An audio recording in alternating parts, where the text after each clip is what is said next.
This segment demonstrates how to assemble your new 110-pound push spreader.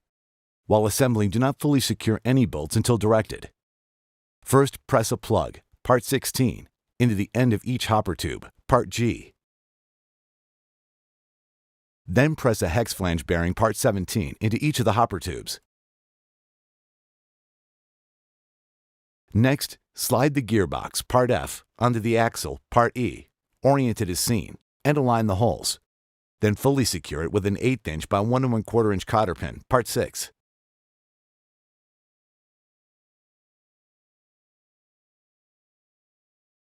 Now slide the hopper tubes, part G, onto the axle, oriented as seen.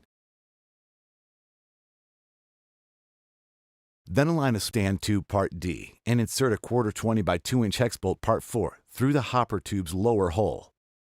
Then align a small spacer, part 12, and push the bolt through the spacer and the stand tube. Next, insert a 1/4 20 by 2.5 inch hex bolt, part 2, through the upper holes. Now loosely secure them with 2 1/4 20 nylock nuts, part 9, and leave the hardware loose for now. Repeat for the other side.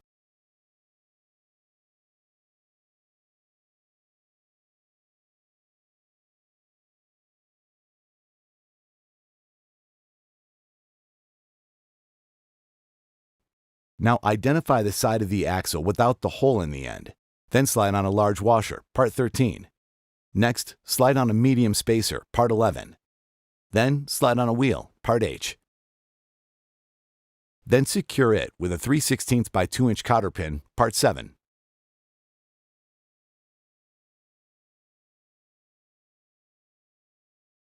Now onto the other side of the axle, slide on a large washer, part 13.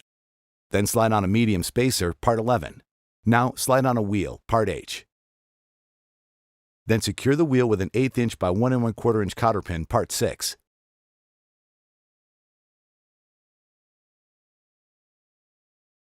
Next, slide the hopper, part 8, down onto the impeller shaft. Then press the black hopper bottom bushing, part 18, onto the impeller shaft and hopper. Next, insert the hairpin agitator, part 8. Now assemble 4 1/4 20 by 1 3/4 inch hex bolts, part 3, with a small washer, part 14, and a medium nylon washer, part 10. Then insert them down through the hopper and the hopper support tubes.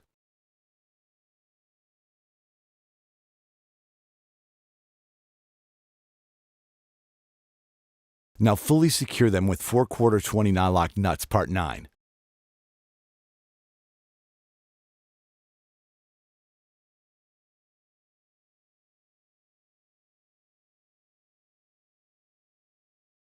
Tighten them fully now.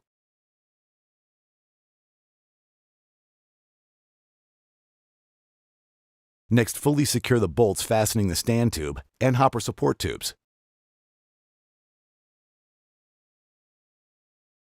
Next, align a T-handle tube, part C, and insert a 1/4 20 by 1 3/4 inch hex bolt, part 3. Then fully secure it with a 1/4 20 nylock hex nut, part 9. Now repeat for the other side and fully secure the assembly.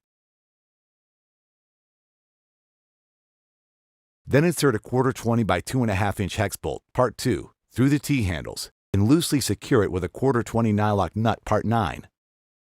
Next, align the control cable housing, part A, and insert a 1/4 20 by 3 1/4 inch hex bolt, part 1, and loosely secure it with a 1/4 20 nylock nut, part 9. Now fully secure the 1/4 20 nylock nuts.